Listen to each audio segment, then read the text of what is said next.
A daren jiya Juma'a, ƙasar Amurka ta kai farmaki ƙasar Iran a Sirik Island, wato abubuwa dai na ci gaba da tangal-tangal.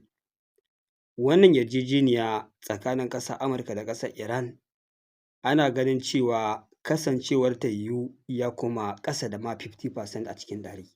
Ma'ana dai wannan yarjejeniya zai wuya ta kai bantanta duba da abubuwa da suke ci gaba da faruwa na rashin yarda da rashin amincewa da kuma ɗaukan matakin gaggawa a duk lokacin da wani ƙanƙanin abu ya faru.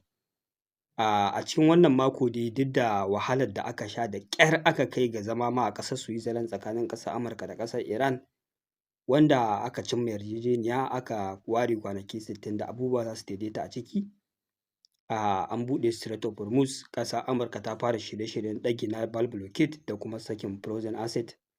Sai dai tun a nan ma an ta samun maganganu marasa daɗi da tangarɗa iri-iri daga matakan da aka fara shirin ɗauka, tun daga bayanin sakin frozen asset ɗin ƙasar Iran da aka ce za a saki dala biliyan 24, wanda aka ce a wannan gaɓar za a saki dala biliyan 12 kafin daga bisani a saki dala biliyan 12. Aka ji ƙasar Amurka ta fara maganganu na rainin hankali cewa ba za ta ba ƙasar Iran gundarin kuɗin da aka yi alƙawarin za a saki ba, sai dai ƙasar Iran ta sai magani ko kuma abinci daga gurin manoman ƙasar Amurka, wanda tun daga nan maganganu na son zuciya da rainin hankali suka fara shigowa. Ƙasar Iran ta fara ganin an fara kwan gaba kwan baya. Haka zalika batun Strait of Hormuz da Iran ta yi alƙawari ta buɗe shi da gaske, sai dai ta ce fa dukkan jirage da za su rinƙa wucewa dole su rinƙa wucewa a bisa ƙa'idoji da dokokinta da kuma bin hanyoyin da ta ba su umarni su bi.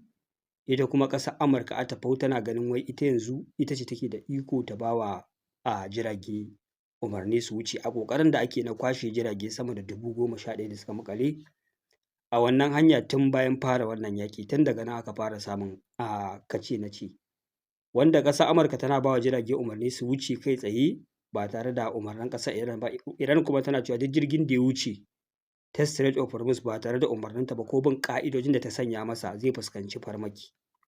Haka ƙasar Amurka ta sanya waɗannan jirage suka fara yin kunnen uwar shegu da umarnin ƙasar Iran, suka ci gaba da wucewa, wanda har Iran ta zo ma kawai kai tsaye ta ba da gargaɗi cewa kada wani jirgi ya ƙara ƙetare wannan hanya ba tare da izininta ba. Amma wani jirgi daga ƙasar Singapore wanda sunansa Eva Lovely ya yi kunnen uwar shegu ya ƙetaro wannan hanya zai wuce ya yi watsi da umarnin ƙasar Iran, wanda shi ne ƙasar Iran ta kai farmaki da drones har kusan guda 4 ta raunata wannan jirgi ta masa mummunar ɓarna, wanda wannan hari da ƙasar Iran ta kai ƙasar Amurka ta bayyana hakan a matsayin wai an yi violating ɗin ceasefire. A nan me ake nufi da violating ɗin ceasefire? Ai ga sharuɗa da dokoki da aka gindaya na wucewa ta wannan hanya, amma ƙasar Amurka ta fara wuce gona da iri da nuna izza tunda kamar an yi sulhu yanzu tana da ikon ta yi wasu abubuwa da ta ga dama na isa da iko. Ita kuma ƙasar Iran ta nuna ai haka ba zai yiwu ba, hallau dai mu ne muke da Strait of Hormuz mu muke da iko da shi, dole duk wani jirgi da zai wuce sai da umarninmu. Su kuma ƙasar Amurka ina sun fara wuce gona da iri suna balallaƙewa suna nuna isa da iko, wanda shi ne ya kai ga wannan mataki. Bayan Iran ta kai wannan farmaki, ƙasar Amurka ta yi ikirarin an yi violating ɗin ceasefire. Shi ne a daren jiya Asabar ƙasar Amurka ta kai hari kan Sirik Island, ta yi ɓarna ta tarwatsa telecommunication tower na ƙasar Iran da dai wasu gurare, duk da dai ƙasar Iran ta ce ta yi repelling ɗin attack, ta kuma intercepting ɗin wasu hare-haren ƙasar Amurka. Haka zalika ta mai da martani, duk da dai har yau babu wani bayani kai tsaye na asalin abin da ƙasar Iran ta mai da martani a kan shi a daren jiya. Amma dai ƙasar Amurka ya tabbata ga ɓarnar da ta yi ma ƙasar Iran, wanda ake ganin wannan lamari ka iya ruguza komai. Duk da dai ƙasar Amurka a nata ɓangare tana cewa wai wannan hari ba wai ci gaba da yaƙi ba ne ko kuma lalacewar ceasefire gabaki ɗaya. Wannan shi ne retaliation na abin da ƙasar Iran ta yi na farmakar jirgin Singapore, kuma daga yanzu dukkan wani abu da Iran ta yi na farmaki to zai samu sakamako ne shi ma da farmaki. Wato masana suna ta kallon wannan yarjejeniya da ake ƙullawa tsakanin ƙasar Amurka da ƙasar Iran ba za ta je ko'ina ba, babu gaɓar da za ta je. Yanzu maganar da ake yi kwata-kwata ba a fara kaiwa ga manyan abubuwa ba. yanzu sharar fage ne aka fara yi amma an fara kaiwa ga harba makami. Akwai manya-manyan abubuwa da dama a gaba da za a zo kansu. Na farko akwai batun tataccen uranium ɗin ƙasar Iran, na biyu akwai batun ƙasar Lebanon da ƙasar Yahudu, wato su ne ma asalin yaƙin, amma ba a kai ga kansu ba a kan ƙananan abubuwa tsakanin ƙasar Amurka da ƙasar Iran. Su kansu abubuwa ya kasa daidaita sun fara kai ma juna hari, ina kuma ga an kai kan wa'incan manya-manyan abubuwan. Wannan dalilin ne ya sa masana da masu sharhi a kan siyasar duniya suke ganin cewa fa wannan yaƙi yanzu ma aka fara shi, babu alamun zai ƙare nan kusa, duba da irin abubuwa da suke ci gaba da faruwa. Hallau dai ƙasar Iran babu wata yadda ko misƙal zarratan da take da shi a kan ƙasar Amurka, haka ƙasar Amurka kwata-kwata ba ta yarda da ƙasar Iran ba, wato isu-isu kenan a tsakaninsu. Ga dai shi a yanzu a kan wannan hanya da ita ce farkon fari da aka ce ƙasar Iran ta buɗe wannan hanya na kwanaki 60 babu interrupting babu wata matsala, ita kuma ƙasar Amurka a cikin kwanaki 30 ta tattara sojoji da ta yi naval blockade ta yi gaba da su, sannan a saki frozen asset, idan abubuwa suka daidaita aka yi normalizing ɗin abubuwa, sai a zo a zauna a ci gaba da tattaunawa a kan ya ma makomar makamashin nukiliyar ƙasar Iran. Cire shi za a yi a ƙasar, rage mai ƙarfi za a yi, dilution ɗin shi za a yi, wata ƙasar za a ba ajiya, hallau dai ba a kai ga ma fa fara tattaunawa a kan mene ne abin da zai yiwu ba. Na ga an fara wannan ɗauki ba daɗin. Jama'a a tunaninku idan aka koma kan wannan fage me zai faru? Ai ina ganin a nan ma watsewa wannan sulhu zai yi, ina jin a ci gaba da ɗauki ba daɗi babu ƙaƙƙautawa. Haka zalika a ɓangaren ƙasar Yahudu, su ma a nasu ɓangare an ji sun yi tirjiya sun ce ko da yaƙi ya ƙare, yadda suka bar sojoji a Palestine suka bar sojoji a Syria, to yanzu a Lebanon ma inda suka kawo sojoji aka fara yaƙi da su ba za su cire wannan sojoji ba, a nan za su bar su. Kun ga rikici a Gabas ta Tsakiya har abada ba zai ƙare ba kenan. Domin daga ran da aka ce akwai sojojin wata ƙasa a cikin ƙasarka, dole za su rinƙa yin wani abu na musguna wa al'ummar ƙasarka, al'ummar ƙasarka kuma za su rinƙa ƙorafi, haka za a ringa kashe soja 1, 2, 3 su kuma suna cewa an kashe musu sojoji su kai muku farmaki, kuma ku kawo musu farmaki, shi kenan yaƙi ya zama na dindindin na shekara da shekaru da ba zai ƙare ba kamar yadda ake a Palestine. Wato ni a iya nazari da tunanina ba a buƙatar duniya a zauna lafiya ne kwata-kwata irin tsarin da aka ɗauka da yadda ake bin abubuwa. Wato duk wata ƙasa da take da goyon bayan Amurka tana da iko ta yi abin da ta ga dama, ta ci zarafin kowa, ta tarwatsa duk ƙasar da ta ga dama, yaƙi kuma sai ran da ta ga dama ta daina.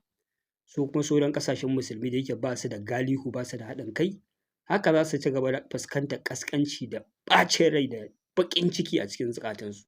Kamar yadda dukkan wani musulmi a faɗin duniya yanzu irin abin da yake cikin ransa kenan, yana ɗauke da wani nau'i na baƙin ciki. In dai kai cikakken musulmi ne mai ɗan ruhi na musulunci a ranka, ka damu da halin da 'yan uwanka suke ciki, to in dai za ka rinƙa karanta labarai babu ranar da za ka kwanta cikin farin ciki, sai ranka ya rinƙa ɓaci, kana jin ba daɗi, kana Allah wadai ma wani lokaci da al'ummar musulmi, da ba sa iya tsinana ma kansu komai, ba sa iya taimakon al'ummarsu, ba sa ma iya yin wani yunƙuri na dakatar da matsaltsalun da ke cikinsu. Wato irin waɗannan abubuwa mu dai mun riga mun tsinci kanmu a wani yanayi wanda babu daɗi, babu daɗin kallo. Kullum muna ta roƙon Allah subhanahu wa ta'ala ya nuna mana ranar da izza ta addinin musulunci za ta dawo, ƙarfi zai dawo gare su, a ce ƙasashen nan sun haɗa kansu, sun fara ƙoƙarin dakatar da dukkan wani cin zarafi da wulaƙanci da tozarci da ake ma dukkan wani musulmi a faɗin duniya. Kai hatta mu nan Afirka yanzu mun fara buƙatar taimako na al'ummar musulmi, ƙasashe da suke da ƙarfi kenan, saboda in kun lura ina yawan maimaita muku, mafi akasarin ƙasashen da suke fuskantar barazana suke shan wahala da ƙasƙanci da tozarci ƙasashen musulmai ne. Dukkan wata ƙasa da za ku ga an yi kace-kace da ita ko kuma ana ƙazamin yaƙi mara ƙarshe, in kuka je za ku ga ƙasar musulmi ce. To yau da a ce musulmi suna da wata fawa a hannunsu a faɗin duniya, su ne za su ringa interfere a duk lokacin da wani rikici ya ɓarke a wata ƙasa, za su zo su lallaɓi wannan ƙasar, su kawo wata hanya da yaƙi zai dakata. Idan wata babbar ƙasa ce a faɗin duniya take zargin su ko kuma take yunƙurin kawo musu farmaki ko kuma kawo case a cikin wannan ƙasa, idan akwai haɗin kai na ƙasashen musulmi, waɗannan ƙasashe za su iya zuwa su intervene, su zo su yi wani abu da zai hana a tarwatsa wannan ƙasa, wanda hakan ba ƙaramin taimako ba ne. Mu abin da muka sani shi ne musulmi ɗan uwan musulmi ne a duk inda yake a faɗin duniya. Su fa ku duba, kafircin ma ba na gaske suke ba, na ƙarya suke yi. su a ƙasashen sun halatta abubuwan da babu wani addini da ya yarda da shi. Amma hallau idan wani abu ya faru da wani mabiyin addinin Kirista a wata ƙasa, wai sai su rinƙa ikirarin ɗan uwansu ne sun zo taimakon shi. Kun ga abin da ya faru a Najeriya 'yan kwanakin nan, yadda wani riƙaƙƙen tsohon ɓarawon fasto ya rinƙa ikirarin cewa ana kashe mabiya addinin Kiristoci, ya rinƙa kururuwa a nan da nan aka ga ƙasar Amurka ta rugo da gudu wai ana kashe mabiya addinin Kiristoci, ta zo har da kawo farmaki, haka zalika har da kawo sojoji. Wannan sojojin ba an kawo su bane su yi faɗa da 'yan ta'adda, a'a an kawo su ne su kare mabiya addinin Kiristoci. A labaran da muke samu a yanzu haka maganar da ake na pushing ɗin a amince a kafa a state police har da umarni na ƙasar Amurka. Wato waɗannan su ƙasashen jihohin na Najeriya suna ganin akwai buƙatar a ba su dama su kafa sojoji under state government, waɗanda za su riƙa controlling ɗin wasu abubuwa da federal government ta kasa controlling. Wato ma'ana za su ringa wani aiki da sojojin Najeriya ba za su iya musu a jihohinsu ba, 'yan sanda ba za su iya musu ba, su za su yi domin kare kansu da addinansu. Wanda a yanzu haka an ce ƙasar Amurka tana nan ta shiga cikin wannan lamari, kuma na san tun da Amurka ta shiga, to ina tabbatar muku ba makawa sai an yi state police a Najeriya, domin ba wanda ya isa ya dakatar. Ƙasar Amurka tana ba wa fadar shugaban ƙasa umarni, wallahi sai an yi. Kuma sun ce suna son wannan state police ɗin ne domin su kare mabiya addinansu da suke jihohinsu. To ku duba irin haka, misali nake kawo muku na yadda wata ƙasa wacce take ikirarin kafirci take bi lungu da saƙo a faɗin duniya na taimakon mabiya addininta, masu bin addinin da take cewa tana karewa. Mu kuma musulmi wace ƙasa ce take da iko ta yi mana haka? Babu. Duk duniya yanzu babu wata ƙasa da za a je a kacaccala ta musulmi. Wasu musulman su zo su ce ba su yarda ba, saboda ƙasar 'yan uwarsu ce, suna da solution akan yadda za a yi dakatar da wannan abun. Babu wata ƙasa yanzu da musiba za ta faru da musulmai, su sauran al'umman musulmi su rugo da gudu su ce sun zo su kare waɗannan al'umman musulman daga wannan musibar. Babu. Jama'a wannan ba ƙasƙanci ba ne muke fuskanta? Rashin haɗin kai kenan, wanda rashin haɗin kai shine babban naƙasin addinin musulunci. Babu wata jarabawa da Allah ya mana muke fuskantar wahala ta fanninta kamar rashin haɗin kai. Yau da Allah zai haɗa kan al'ummar musulmi, mafi akasarin abubuwan da muke gani suna sa mu ɓacin rai, wallahi ba za mu gan su ba. Yanzu kana ji kana kallo za ka ga ƙasar musulmi an je an mata wani irin daren mikiya, an tarwatsa ta ba yadda ka iya. Ku duba yadda aka yi ma Sudan, ku duba yadda aka yi ma Libya, ku duba yadda aka yi ma Iraki, ku duba yadda aka yi ma Afghanistan, ku duba yadda aka yi ma Somalia. Duka su waye suka musu? Waɗancan mutanen ne.